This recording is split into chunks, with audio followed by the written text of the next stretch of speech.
Bueno, buenas noches. ¿Cómo andas, Camilo? ¿Cómo andás, Rafa? ¿Todo tranqui? ¿Todo bien? No tranqui porque está Está muy convulsionado complicada. un poco el mundo y Sí, la las internet. luchas. La Internet. Hemos tenido algunos problemitas, por eso estamos un poco demorados, porque no salía bien la conexión. Bueno, hoy vamos a tener un programa para hablar sobre todo el Congreso del PIT-CNT, pero íbamos a hacerlo en un contexto de una serie de hechos políticos, en particular, por ejemplo, lo que fue este acto que realizó el presidente de la República, ¿no? En Salto. Sí, en Salto, donde fue a inaugurar un centro PYME, ¿no? Allí, con varias figuras del gobierno, Delgado, algunos ministros, el propio intendente de Salto, Andrés Lima, que estuvo presente allí y estaban los medios en vivo, ¿verdad? Y hubo un gran despliegue de un sector que protestó ahí, de ollas, de sindicatos, estaba el Zunca y creo que estaba la Federación de Maestros también, de Magisterio.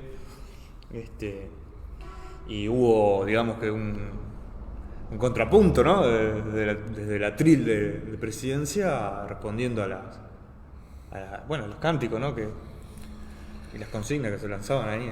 Sí, en primer lugar, el discurso de la calle no es nuevo ahora, ya hace un tiempo empezó a ser más confrontativo con los sindicatos. Está atribuyendo las acciones de los sindicatos, las huelgas, las movilizaciones, a que se aproxima el referéndum contra la LUC y que entonces tendría una finalidad política. Ya lo dijo con el último paro general. Ahora lo dice con la lucha, el paro de 72 horas en el puerto, las luchas de la construcción, por ejemplo, el Zunca en UPM, ¿no? Sí, ahora estaba viendo justamente, esto de hace minuto, hay una respuesta del Comité Ejecutivo del Zunca, justamente los dichos, ¿no? De que lo que se intenta es perjudicar a la producción y demás, y que es un paro político. Sí que hay establecido un debate allí, ¿no? Primero, cualquier debate, obviamente que cualquier es una perogrullada, pero cualquier paro político, obviamente. Claro, pero es decir, a ver, lo que está pretendiendo instalar la calle Pou es que las huelgas surgen porque el Frente Amplio quiere. Cuando las huelgas y hasta el propio referéndum han surgido con una presión desde abajo, a pesar del Frente Amplio, ¿no? O sea, en el caso del referéndum ha sido notorio que la presión vino desde las organizaciones sociales, los sindicatos, la FUCBAM, la FEU y otras comisiones contra la LUC, que incluso querían ir contra toda la LUC, no solo parcial, y luego las luchas de Sofrica, ¿no? El frigorífico Canelones, con el apoyo de otros frigoríficos como en Carrasco, luego la huelga de la pesca, ¿no? Y toda una serie de luchas que han habido muy importantes que reflejan que desde abajo hay una tendencia mucho más fuerte a la lucha, y el paro general, concretamente, no surge por iniciativa de las corrientes mayoritarias del PCNT, sino por las corrientes minoritarias, o sea, en particular por la Coordinación de Sindicatos o Grupo de los Ocho, como se le dice, y esto fue finalmente tomado por todo el PCNT, pero no era parte del paquete de planteamiento de la dirección del PCNT, que parece colocar sí todos los boletos más bien hacia el referéndum, es decir, la mayoría del PCNT, y no en la movilización de masas. Por lo tanto, y ni hablar del Frente Amplio, que está, junto con la cúpula del PCNT, participando en la Comisión de Expertos de la Seguridad Social, junto con Rodolfo Saldán y el gobierno, claro, ¿no? Es decir, ¿qué confrontación está impulsando el Frente Amplio, ¿no? O las interpelaciones. Sí, las interpelaciones por la compra de aviones desde hace un año, ¿no? Que no son de ahora, sino que incluso viene con delay. Las interpelaciones vienen con un delay en el que no queda claro tampoco qué es porque es una discusión súper técnica, ¿no? Uno tiene que asesorarse de aviación y de un montón de otras cosas, porque no se sabe si realmente son obsoletos o no son obsoletos, porque uno no puede jugar realmente. Muy gracioso que el ministro de Defensa diga que el Partido Comunista está en contra de las Fuerzas Armadas. Claro. Porque en otros momentos el Partido Comunista se lo ha acusado por lo contrario, ¿no? Es decir, por haber hecho seguidismo a las Fuerzas Armadas, el apoyo a los comunicados 4 y 7. O sea que ahora aparece esta acusación que realmente no tiene ni pies ni cabeza, del ministro García. Totalmente. De Defensa. Y que son además interpelaciones que nadie sigue, ¿verdad? Es decir, que nadie está atento y que realmente lo que aparece es como un recurso de desvío, ¿no? De desvío de la atención y de y hasta cierto punto de publicidades de 2 o 3 legisladores, ¿no? Que son los que protagonizan los contrapuntos para aparecer en los informativos y nada más, o sea, como que queda por ahí. Ahora, acá hay una acción concertada de las cámaras empresariales. Ahora yo estoy poniendo aquí un comunicado que seguramente no se vea en los celulares, tal vez alguno lo vea en una tele, Una computadora, ¿no? o una computadora, no sé qué tamaño saldrá. Pero bueno, básicamente es un comunicado donde la Federación Rural del Uruguay ataca también el paro en el puerto y ataca a los paros diciendo que tienen connotaciones o motivaciones políticas también.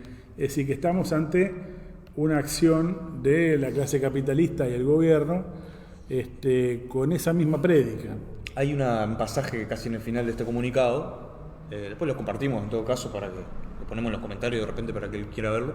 Y si no, se lo pueden googlear y les va a aparecer porque que es muy llamativo porque hace mención a un video que se viralizó de un delegado del Zunca, donde en la argumentación de UPM, ¿verdad? En una de las empresas de UPM, donde uno de los delegados dirigiéndose a la asamblea dice que bueno, que acá hay que tomar una medida para hacerle daño, esa es la expresión que usa. Y es una expresión correcta, ¿no? Porque en realidad uno, cuando hace un paro, lo que busca es un perjuicio justamente económico de la patronal. Le dicen esos términos, ¿no? De hacer daño. Acá se lo cita textualmente, se cita que ese video se viralizó en las redes, y lo que hay que decir es que hay que reivindicarlo a ese delegado. Sí, obviamente de eso se trata un paro, es decir, de pegarle a la patronal para obligarla como mínimo a negociar. Por lo tanto, es el ABC de cualquier huelga, lo mismo de lo portuario. Es decir, si los portuarios hacen una huelga que no afecta para nada el movimiento portuario, entonces no estaría sirviendo para nada y no conseguirían nunca lo que están reclamando, que es muy básico. Creo que reclaman 13 jornales pagos asegurados en el mes. Claro. Así que no influye el mal tiempo, no influye otra serie de elementos. Y eso la patronal no lo quiere conceder. Pero volviendo al asunto, me parece que la calle Pou tiene un planteamiento donde, tiene todos los boletos colocados en el referéndum también, porque también esta ofensiva, sobre todo verborrágica, no está lanzando como Tabaré Vázquez en el 2015 los servicios esenciales para quebrar una huelga, ¿no? Como lo hizo Tabaré Vázquez con la educación, y si triunfaba sobre el movimiento obrero, colocaba una nueva correlación de fuerzas, una nueva relación con el movimiento obrero. Por ahora la calle está discursiando más bien, y en este sentido defiende la ley de urgente consideración, la LUC, en sus herramientas contra el movimiento obrero, pero no está lanzando una ofensiva a fondo en ese sentido. Por lo tanto, es más una campaña electoral del presidente de la República que todavía una intervención con su peso político, con su figura, en la lucha de clases como para poner una derrota. Es decir, da la sensación de que está muy midiendo los pasos, ¿no? Porque sabe que si se lanza a fondo y hay una respuesta al movimiento obrero, puede perder esta lucha, pero además puede agravar la situación para el referéndum, para ese plebiscito que va a haber sobre la gestión del gobierno, en definitiva, cuando se produzca el referéndum. Por lo tanto, creo que marca también, si bien intenta salir del impasse con una ofensiva verborrágica, propagandística, ideológica contra los sindicatos, no tiene realmente la iniciativa política. Claro. Rafael, uno de los pasajes más comentados del discurso de la calle en las últimas horas ha sido referido a la huelga, ¿verdad? ¿Se cura en salud en la calle? Bueno, ha habido conflictos, pero no ha habido, es decir, no es que estamos en presencia de grandes masas, para decirlo mal y pronto, de carneros queriendo trabajar a conflicto, es decir, rompiendo conflictos. Bueno, hay una serie de propagandas también en el sentido de encuestas que dicen que hubo poca adhesión al paro. Entonces, si hubo poca adhesión al paro, que se preocupan. Es decir, es un poco inconsistente, ¿no? Es decir, si no hubo adhesión al paro, no se afectó la producción. Claro. ¿O acaso en el puerto no se mueven los contenedores porque hay una minoría que impide que se muevan? Es decir, acá está el discurso ese de pretender garantizar a los carneros el trabajo, que en definitiva es el derecho de los patrones a quebrar una huelga y a imponer a los huelguistas. ¿No? Si ese planteo que hace la calle aparece como el de alguien superdemócrata, ¿no? Que garantiza los derechos de todos. Pero si uno garantiza el derecho de los no huelguistas a entrar a trabajar, No, compatible con el... ¿no? Y cuando los huelguistas es porque quieren trabajar, porque los echaron. Claro. El derecho al trabajo del obrero despedido que está haciendo una ocupación, un piquete, no lo defiende. Defiende solo cuando es un carnero. Exacto. Para que la patronal quiebre la huelga. Exacto. Entonces, bueno, obviamente, yo creo que lo que importa destacar acá es, porque he escuchado referencias en el movimiento obrero de sentir una presión de la opinión pública sobre los sindicatos lanzados desde el gobierno, desde los medios de comunicación. Es decir, que estamos ante una ofensiva ideológica, una ofensiva propagandística, pero el gobierno no se siente capaz de llevarla a un servicio esencial, a una represión abierta, y en este sentido marca la fortaleza que también tiene el movimiento obrero. Porque a pesar de que las direcciones sindicales mayoritarias no unifican las luchas, y las luchas han estado en gran medida aisladas, rodeadas de solidaridad de distintos sindicatos, ¿no? Porque nadie va a decir que el sindicato, el frigorífico Canelones estuvo solo, estuvo rodeado de enormes sectores de compañeros que los apoyaron, pero no que el PIT-CNT convocara un paro general, que convocara a derrotar de alguna manera a la ofensiva de las cámaras frigoríficas, ¿no? Y de los empresarios.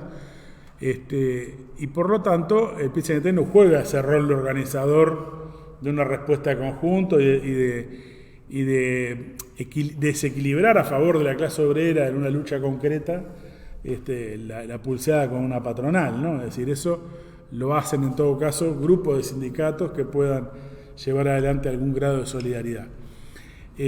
Pero bueno, en este sentido está intacta la capacidad de lucha de los sindicatos. Y en ese sentido me parece que tenemos que evitar caer en una actitud pesimista o de cierta posición defensiva, porque en realidad el que está en la posición defensiva es el gobierno. Es decir, las huelgas se están saliendo, se están produciendo muchas veces frente a ataques patronales, aunque lo del puerto es por una reivindicación es decir, del sindicato, no es una respuesta frente a un ataque patronal. Da la impresión que muchas veces en UPM también son ofensivas las luchas, si bien pueden surgir con un episodio concreto como una actitud de un capataz o algo así, pero en general son muy ofensivas estas luchas, la de la pesca lo mismo. Sí, sí. La huelga de la pesca conquistó aumentos y en un contexto de un sindicato que no es muy numeroso, si bien sí es cohesionado y logra que no se muevan los barcos. Claro. Y eso sí es evidentemente muy importante. Pero en este contexto yo creo que tenemos que instalar la situación del Congreso del PIT-CNT, ¿no? Porque la dirección del PIT-CNT ha armado de alguna manera una estrategia que justamente subordina esta tendencia a la lucha, la canaliza, la pretende canalizar hacia el proceso del referéndum, donde por ejemplo se plantea una fusión casi con el Frente Amplio. Nada que ver con esta estupidez que dice la calle Pou, pero sí en el sentido de decir, hay una campaña por un referéndum y entonces está un representante de los sindicatos, un representante del Frente Amplio y hacen una mesa redonda juntos, un debate o salen en la prensa. Y de esta manera es como que se le hace campaña al Frente Amplio hacia el referéndum, pero también más allá, lo cual se ve reforzado por el salto mortal que ha dado Fernando Pereira, que lo da la misma noche del paro general.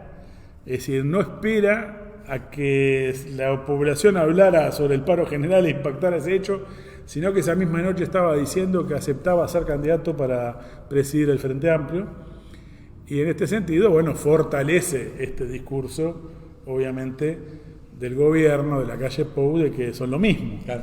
El Frente Amplio y el presidente son lo mismo, porque si Pereira puede estar de presidente en uno y después en presidente en otro, una noticia mala para el gobierno, no son lo mismo. Es decir, a pesar de que el PIT-CNT está extremadamente burocratizado y a pesar de que su cúpula está subordinada al Frente Amplio, mientras el Frente Amplio están sentados cómodamente en las sillas parlamentarias, como mucho, haciendo interpelaciones sobre hechos que sucedieron hace meses, en el movimiento obrero están habiendo luchas, y también en el movimiento estudiantil, en las cooperativas de vivienda. Hay un proceso, por ejemplo, de ahora de salir a la movilización los estudiantes secundarios. Sí, hubo movilización en la costa. Bueno, a eso me quería referir. Tenemos todo el caleidoscopio, ¿no? Tenemos desde las reivindicaciones de las ollas populares, ¿no? Reclamando alimento, básicamente, o subsidio, renta básica, creo que plantean en esos términos, y de los desocupados, así el crecimiento de los desocupados. Acá no vale el derecho al trabajo, esto que decía Rafael, ¿no? Es decir, el problema del derecho al trabajo es para el que quiere romper un conflicto y no el que lo reclama, ¿no? Es el que reclama. Pero además es un fraude porque lo que se han perdido justamente son los puestos de trabajo. Entonces es un gobierno que no tiene autoridad política para garantizar ningún puesto de trabajo porque ha crecido la desocupación y los envíos del seguro de paro. Tenemos las reivindicaciones de las ollas, decíamos, tenemos las reivindicaciones salariales en el caso de, y de condiciones laborales en el caso de los trabajadores de la construcción en UPM, tenemos la defensa de las empresas públicas en el caso de ANCAP, el puerto ni que hablar, ¿no? Toda la crisis que hay en torno a Catón Mathieu, a la otra Montecón, es decir, ahí aparece incluso quiero decir, China y toda la discusión del TLC solapada, que la abordamos en el programa anterior, y los estudiantes. Es decir, que tenemos un caleidoscopio que vuelve a colocar el problema de un planteo unificador, ¿verdad? Es decir, más allá de... Pues este es el preludio del Congreso del PCNT. Sin embargo, no es lo que se discute. Lo que se discute es que Fernando Pereira se tomó una licencia y va a intervenir en el Congreso del PCNT. Es algo inédito, me parece. Va a intervenir en el Congreso del PCNT siendo candidato ese. Bueno, no olvidemos que en el Congreso del PCNT pasado, no, el anterior, lo abrió Tabaré Vázquez. Es verdad. Sí. O sea, que era presidente de la República.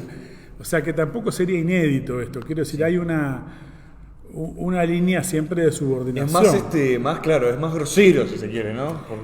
Porque es el pase, Richard Reed en el punto. Sí, es un pase de una organización a la otra. Pero sí, lo notable es cómo este proceso de luchas se viene dando al revés de lo que dice la calle Pou, no impulsado desde el Frente Amplio o desde arriba del PCNT, sino desde abajo de las organizaciones de masas y de las masas mismas, y en qué medida el Congreso del PCNT aparece como una instancia que pretende unificar eso y generar un plan de lucha, una acción común, o que es lo que está sucediendo, pretender que todo se canalice hacia el referéndum. Y por lo tanto, no hay una unificación de la lucha, por ejemplo, ahora por el salario, está la 9ª ronda de Consejo de Salario, y no hay acciones del PCNT en ese sentido. Es decir, cada sindicato está negociando por su lado, cuando se viene dando, recientemente vi un aumento de la inflación muy alta, ¿no? Es decir, los alimentos subieron en lo que va del año un 33%. Sí. Hay que recordar que los últimos ajustes salariales han sido en torno a un 4 o 5%. Estamos ante una inflación de los alimentos muy alta, y en este sentido el impacto en el salario real es cada vez mayor. Por lo tanto, es una necesidad del movimiento obrero, una respuesta unificada para fijar un salario mínimo de acuerdo a la canasta familiar, y en este sentido el PCNT se borra por completo. No aparece la cuestión del salario mínimo arriba de la mesa, como no aparece la cuestión del subsidio al desempleado. ¿No? Es decir, uno dice, la política de empleo que lanzó el gobierno y lanzó el Frente Amplio paralelamente son los jornales solidarios. Quiere decir que para ganar un sueldo miserable tenés que laburar, no es un subsidio al desempleado. En este sentido hay más coincidencias entre la cúpula del Frente Amplio y la cúpula de la coalición de gobierno que diferencias. Hay una continuidad en la orientación, y la dirección del PCNT no lo denuncia en lo más mínimo esto. Es decir, no plantea justamente que no haya una contraprestación laboral por esos mendrugos que le dan a los jornales solidarios, sino que sea un subsidio para los desempleados. Es decir, porque plantear que tiene que haber una contraprestación es una presión a la baja del salario. Claro. En vez de plantearnos cómo ponemos un piso más alto elevando el salario mínimo, que es la labor de una central sindical, de movimiento sindical. Entonces, este Congreso se viene instalando en función de reinstalar la idea, que de alguna manera lo dice Fernando Pereira, ¿no? Es decir, bueno, a ver cómo recuperamos a los desencantados para el Frente Amplio, aquellos que se fueron, que vuelvan. Descubren que hay sectores progresistas en los partidos tradicionales, y bueno, Abdala descubre que hay coincidencias con Manini Ríos o con Cabildo Abierto, y en ese sentido instalan la tesis de que hay que construir una nueva mayoría. Es un poco toda la orientación que llevó adelante el PIT-CNT en el proceso previo al ascenso de Tabaré Vázquez en 2004, cuando en 2002 instalan la concertación para el crecimiento con la Federación Rural, con organizaciones patronales, en un gran bloque social y político de los cambios, diría la burocracia del PIT-CNT, y en ese sentido es lo que aspiran llevar. Una política que, por otro lado, la Federación Rural no les da ni 5 bolas. Está pidiendo que repriman a los sindicatos con ese discurso que dice que son hechos políticos y que hay gente que está dando manija para... Además es medio fraudulento, ¿no? Porque nueva mayoría y de nueva tiene poco, ¿no? Es decir, como estrategia quiero decir, porque ¿a qué sectores estás refiriendo? Porque según los politólogos los votos estarían del lado de decir, los votos que tenían ante el FA están en Cabildo ahora, ¿no? No solo Pablo Mieres podría ser otro que sí. Partido Independiente, digamos, ¿no? Es decir, algo en el Partido Colorado. Pero es como que es una reedición en condiciones peores, digamos, ¿no? En algún punto. Porque tampoco es que en 2004 alguien podía tener el 2004, 2009, con Mujica ni que hablar, ¿no? Podía tener la esperanza de que se iba a producir ese giro de la izquierda, el que, entre otros, la propia dirección del PCNT planteaba. ¿Y quién puede pensar que va a haber un giro de la izquierda con No, de ninguna manera. Y condiciones, ¿no? Tiene un parentesco con lo que está pasando en otros países, donde los frentes amplios de otros países, los progresismos de otros países, frente a la emergencia de grandes luchas, por ejemplo en Colombia, dicen no, bajemos porque ponemos en riesgo el triunfo electoral. No vayamos a confrontaciones a través de la movilización y la acción de masas que enfrentan duramente la represión, incluso de los gobiernos, porque eso puede llevarnos a un proceso donde termine ganando y fortaleciéndose la derecha, y entonces hay que depositar todo en el proceso electoral. Ese es un poco el discurso clásico del Frente Amplio. Es decir, si uno va hacia atrás en la historia, va a encontrarlo que frente a poderosas huelgas como la Constitución del 93, el discurso del Frente Amplio era hay que votar bien, hay que prepararse para votar bien en la próxima elección del 94. Entonces, toda la orientación del Frente Amplio del PCNT fue buscando desactivar ese proceso huelguístico y canalizarlo a un proceso electoral que aparte encima le fue mal. Creo que en este sentido el Congreso del PCNT hay que caracterizarlo también por su régimen interior, ¿no? Su funcionamiento. El Congreso del PCNT, primero hay una cosa que parece muy importante. El sindicato policial está presente con 50 delegados, ¿no? Es una presencia muy fuerte. Más policía en el estadio. Claro, pensemos que el sindicato de los gráficos tiene creo que 6 delegados. Sí. El sindicato de la compañía de gas creo que tiene 1 o 2. Los policías tienen 50. Esto obviamente proporciona a los afiliados que cotizan, etcétera, pero además le juega un rol muy importante en el bloque mayoritario, ¿no? de lo que es articulación del Partido Comunista. Son 50 en unos 1.100 delegados, ¿verdad? Para que aproximadamente. Se tenga una idea. Es cierto. Estamos hablando que es el sexto, séptimo sindicato con más delegados. Sí. Bueno, hay muchos sindicatos que están notoriamente inflados. Sí. Ya pasó esto, se chavó todo con la Federación Uruguaya de la Salud en el congreso anterior, que tenía, por ejemplo, voy a hacer una cifra cualquiera para que se entienda, pero supongamos que tenía 20.000 afiliados en el congreso de la FUS y 35.000 en el congreso del PIT-CNT. Claro. Quiere decir que eran los mismos afiliados, pero pagaban incluso por encima para tener más delegados en el Congreso y sobre representarse. Entonces, esto es un fenómeno que puede estar presente en más de un sindicato. Esto no quiere decir que esos delegados, ¿verdad?, tengan una posición conservadora de por sí, ¿verdad? No, pero a la vez, ¿qué pasa? No surgen los delegados de un debate en la base y una deliberación, una discusión y que se vote en asambleas. Y que vayan en proporción a las distintas visiones. Entonces van los delegados que con suerte los reparten entre las listas que dirigen el sindicato, la mayoría, la minoría, casi siempre con mayor ventaja para la mayoría, así mayor representación, y un rol más chiquito para la minoría, pero van ahí todos en general mandatados por la posición de la mayoría. Esto varía un poco en cada sindicato cómo funciona, pero estamos hablando de delegados que representan a las direcciones, no a las bases.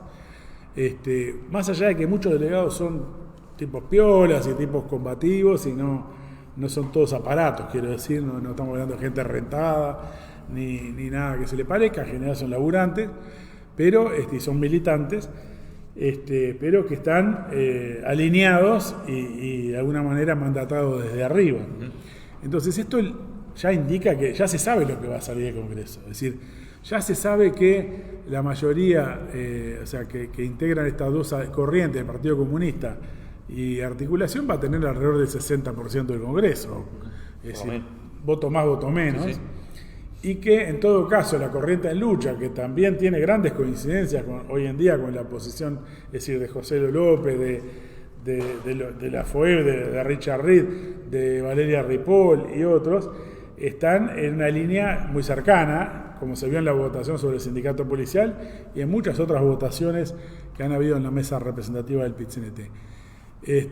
Y por lo tanto, los sectores más combativos que integran, por ejemplo, el Grupo Los Ocho, los sindicatos independientes como el SAG, pero que están de alguna manera acercándose a una coordinación más amplia en este sentido, si tienen el 25 o 30% va a ser un éxito y no parece que vaya a tener ese peso. Entonces el tema es, esa tendencia a la lucha que vemos de abajo, ¿está representada realmente en el Congreso? ¿Va a ser canalizada por un número de delegados que le mueva el piso de alguna manera a la política de freno de la movilización, a los acuerdos de rebaja del salario, a la participación en la Comisión de Expertos en Seguridad Social por parte de la burocracia sindical? O bueno, viene un Congreso que va a ser el Congreso del statu quo, de que todo siga más o menos igual y en todo caso se elija uno más o uno menos en la mesa representativa o en el secretariado, pero no cambie sustancialmente la situación. Y los debates están pasando muy por el lado, sobrevuelan por el lado de que seguramente como Fernando Pereira salga electo, tiene los apoyos para salir electo presidente del Frente Amplio, ¿cómo queda la configuración en la cúpula? Es decir, el debate se vuelve a los coordinadores. Parece que es el único debate, porque como no hay documentos, es decir, no, van a haber documentos, van a haber seguramente 2 o 3 por lo menos, ¿no? Seguramente, pero quiero decir que estando ya a 2 meses, ¿no? Sí, creo que el plazo para presentar documentos es esta semana que viene ahora. Ahí está. Lo cual dificulta también que uno aborde, también nos estamos guiando un poco por incluso, a mí yo no recuerdo exactamente, pero creo que si uno busca la lista de delegados del Congreso anterior, si no es un calco, está esto del sindicato policial que es nuevo, quiero decir, ¿no? Pero, no, ya estaba, no sé si tenía 50, no me acuerdo. Estaba más atomizado, me parecen diferentes, sí. ¿no? En diferentes sindicatos, no sé si había 3 o 4 en el Congreso, o más, pero recuerdo sí que estaba más atomizado. Y aparece como algo, sí, con la discusión de, bueno, cómo va a quedar repartida la mesa representativa, cómo va a quedar la mesa representativa, no. Bueno, sí, la mesa representativa también seguramente esté todo en debate, digo, pero si va a haber elecciones, si va a haber un acuerdo entre las corrientes. Y no hay ninguna discusión ni de es decir, esto no está presente, este debate de, bueno, cómo se posiciona el movimiento obrero, la clase trabajadora organizada, respecto a los bloques políticos en presencia, ¿no? Y cada uno de...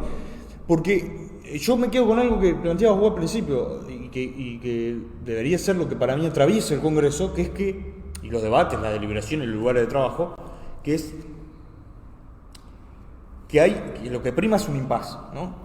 Esto ya lo hemos abordado en otros programas, pero parece que todos los bloques que estuvieran, incluido la clase obrera, y tanto el Frente Amplio, que no logra hacer un planteo superador de la situación, ni el gobierno puede ir a fondo, pero la clase obrera parece luchando, pero con una gran confusión, así, con un nivel de desorientación, no sé si confusión, pero de desorientación producto de su dirección, ¿no?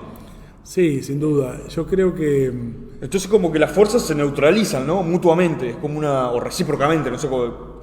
Acá lo que está en juego en el proceso de la conciencia popular es, en definitiva, si el movimiento obrero, las masas, confían en su propia movilización para arrancar las reivindicaciones, para derrotar la reforma de la seguridad social, o si los meten de vuelta en el corral de ramas de que el camino es que el Frente Amplio negocie en el Parlamento para reducir los retrocesos, como hicieron con la LUC, que había que mejorarla para que no salga tan mala. Bueno, la reforma de la seguridad social también hay que hacerla así, y votar bien en la elección que viene. Si el mecanismo es que se coloque la expectativa en la próxima elección para que vuelva el Frente Amplio, porque estábamos mal, pero ahora estamos peor. Entonces, de esa manera, el problema es dónde se coloca la expectativa del movimiento de masas.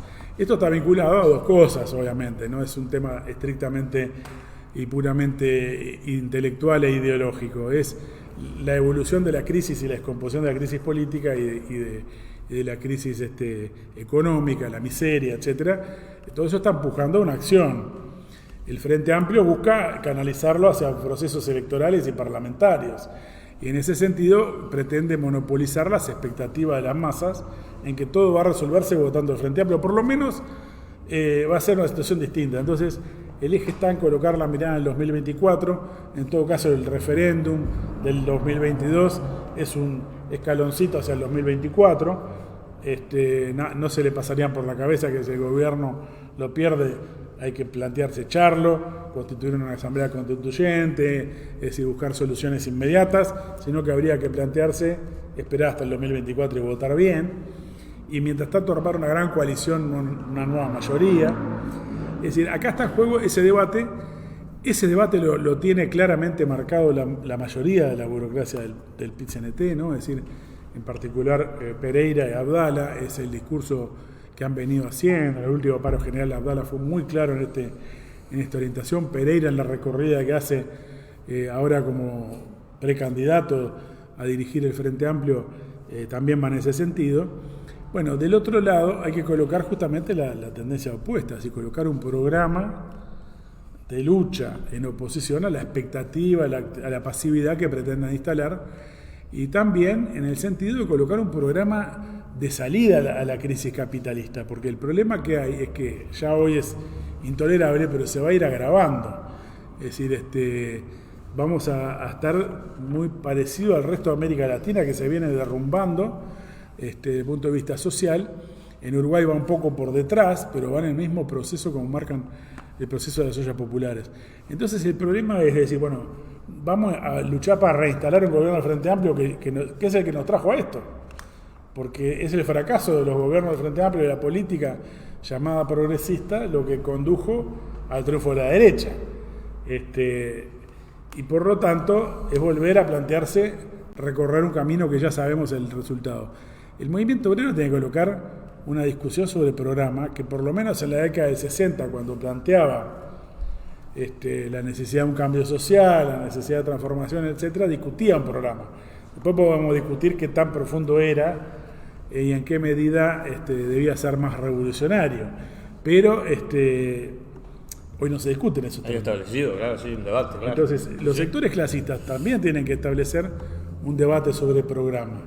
Un debate sobre estrategia donde esté la iniciativa en la acción de masas, donde se empiece a plantear cada vez más claramente que está en juego la cuestión del poder, de la lucha por un gobierno de trabajadores, ¿no? La necesidad de desplazar del poder a la clase capitalista. A la calle Pou le gritaban en Salto, gobiernan para los ricos. Bueno, si es un gobierno de ricos para los ricos. Esto debe plantear la discusión de un gobierno de trabajadores, para los trabajadores, y por lo tanto que ataque al capital, que establezca el no pago de la deuda externa, la expropiación de las AFAP, nacionalización de la banca sin pago, expropiación de las tierras para una nacionalización de la tierra y una transformación agraria, es decir, todo un plan de transformación económica y social que debe ser la clase obrera la que lo discuta en primer lugar y ponerse a la cabeza de la lucha de todos los explotados. Entonces, esto es un poco es decir, lo que debería debatirse, ¿no? Es decir, con independencia de los porcentajes que coloque tal o cual fracción en el Congreso, en un Congreso muy amañado, muy, muy controlado, en función de intervenir en la lucha de clases, no de cuánto peso tenemos en el Congreso, en la mesa representativa, en el secretariado, porque eso va y viene. El tema es cómo establecemos una orientación para intervenir en la lucha, porque van a seguir habiendo huelgas como la de la pesca, huelgas como la de Sofrica, como la de Zunca, como la del puerto, etcétera, etcétera. Y la dirección del PIT-CNT va a seguir buscando aplacar. Totalmente. Sí, no hay ninguna chance de que ningún planteo parta de arriba. Es decir, ningún planteo ni de huelga general ni de establecimiento de un plan de lucha. Es decir, bueno, es al menos lo que yo pienso, digo, ¿no? Sí. Desde arriba estamos hablando de los Pereira, la corriente mayoritaria subordinada al Frente Amplio. pero como decía vos, Rafael, o sea, van a seguir apareciendo estos conflictos y el problema es la unificación y darle una perspectiva de salida para que no queden atomizados y también incluso el propio debate, ¿no? De los sectores opositores, de los sectores que nos colocamos enfrente de esa política, en la vereda de enfrente, en el sentido, cómo no quedar encerrado en la cotidiana, ¿no? Incluso en la cotidiana sindical, que por otro lado está muy reducido, ¿no? Es decir, la vida de los sindicatos, producto de la pandemia también, pero ya venía de antes, ha quedado muy... yo pienso que también ese fue el trabajo de los 15 años de gobierno del FAN, que ha muy vaciado muchos sindicatos, y creo que este problema del no debate, el retroceso ideológico hasta cierto punto, quiero decir, hasta cierto punto quiero decir que es negativo, porque de todas maneras los conflictos, no hay, ese debate de repente no está, pero el conflicto sí aparece. Y hubo una huelga en la pesca. Yo creo que tenemos que distinguir el fenómeno que puede vivir el activismo, que primero en tiempos normales, entre comillas, el activismo tiende a no ser muy numeroso, salvo en periodos más excepcionales. Y el otro es el fenómeno de la erupción de una tendencia huelguística, que empieza a aparecer. No podemos decir que esto esté presente en términos todavía de una tendencia generalizada, pero sí ya no hablaríamos de un reflujo. Por ejemplo, cuando salen los estudiantes ya a movilizarse por el anuncio de un bachillerato, al mismo tiempo están habiendo movilizaciones de distintos sectores sociales. Es claro que no hay una situación de pasividad ni de derrota. Entonces, el reflujo de alguna manera ya se quebró, a pesar de la dirección del PCNT. Y en ese sentido, la agitación de la idea de la huelga general es importante, más allá de que obviamente no va a convocar un plan de lucha a la dirección del PCNT. Bueno, nosotros tenemos que ir colocando con qué método triunfar sobre los planteamientos capitalistas, ¿no? Por ejemplo, es decir, se nos viene la reforma de la Seguridad Social. Si el gobierno gana el referéndum, va a decir, bueno, se siente empoderado, se siente fuerte y va a ir en el planteamiento a intentar imponer una derrota en ese sentido al movimiento obrero, y va a haber una respuesta al movimiento obrero, con o sin los burócratas sindicales, que van a intentar ir a la discusión de que les saca, en vez de a 65 años, que nos lleven a 62, la edad de retiro, o modificar de tal o cual manera la fórmula de cálculo de las jubilaciones. Es decir, lo que tenemos que plantear en definitiva es una agitación por el planteamiento de la huelga general para derrotar la reforma jubilatoria, porque de todos modos también es el mecanismo para lograr el aumento de salario, para lograr cualquier reivindicación seria y para lograr un cambio, una transformación política también. Es decir, esto es lo que ha marcado, por ejemplo, el proceso chileno. ¿No? Es decir, no es que todo el mundo le dio bola a lo que sería el Frente Amplio de Chile. Claro. Las masas salieron a enfrentar, incluso al principio no era una enorme mayoría, no era una nueva mayoría, era una vieja, no digamos minoría, pero una vieja no por viejo, porque eran jóvenes, niños muchas veces, pero una vanguardia muy consecuente, que fue el choque, que no se dejó digamos, derrotar, que no achicó frente a la represión. Una memoria histórica tremenda, ¿no? O sea, jóvenes, pero con una memoria histórica. Que de alguna manera estaban reivindicando justamente una lucha contra todo un régimen social y político. Y en ese sentido una conciencia muy fuerte de lo que era el pinochetismo y todas las rémoras que había en ese sentido. Y bueno, impusieron un cambio de la situación política. Impusieron una huelga general, pero que vino después a través de la acción en las calles, en la movilización de sectores juveniles muy combativos.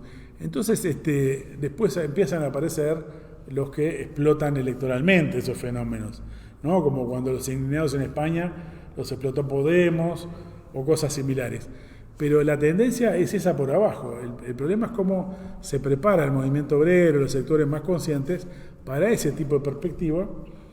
Y en ese sentido, la instancia del Congreso del PCNT es una oportunidad, no por el Congreso, sino porque va a haber todo un sector activista que va a estar discutiendo todas estas cosas y que debe discutir en términos de prepararse para una gran lucha contra la reforma de la Seguridad Social del Fondo Monetario.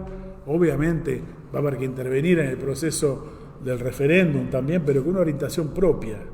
Es decir, no puede ser que plantearse liquidar 135 artículos, porque los otros ya los dejaron por el camino, de la LUC sea la meta, ni tampoco la preparación de un nuevo gobierno Frente Amplio. Tiene que estar colocado en el marco de un programa de carácter obrero y socialista y una campaña propia.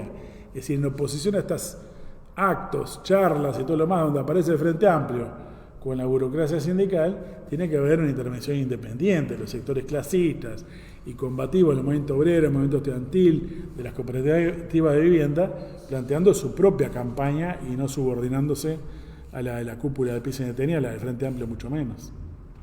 Sí, para subrayar simplemente, me parece muy, muy importante esto de colocar el problema de la huelga general como arma política, ¿no? Como arma política y que supere el problema del sindical, quiero decir, visto como, bueno, hago un paro, como hace la calle, quizás un paro de 48 horas, ya te habla de huelga, bueno, es un inicio de una huelga, sin ni que hablar, pero no es una huelga todavía, como arma política contra la violencia del capital, es decir, me parece que si hay que rescatar ese lenguaje, ¿no? Como lo plantean, bueno, en Chile y en Colombia, ¿no? Que también estaba el comité de la huelga del paro, el comité del paro nacional, y que también abarcaba sectores juveniles, artesanos, indígenas, es decir, en una acción concertada con los sindicatos, pero que muchas veces los sindicatos iban a la rastra, ¿no? Como en Chile también, a la rastra de los estudiantes, a la rastra de los sectores que salían a pelear contra la reforma de las AFJP, las AFAP, etcétera, que acá también está planteado.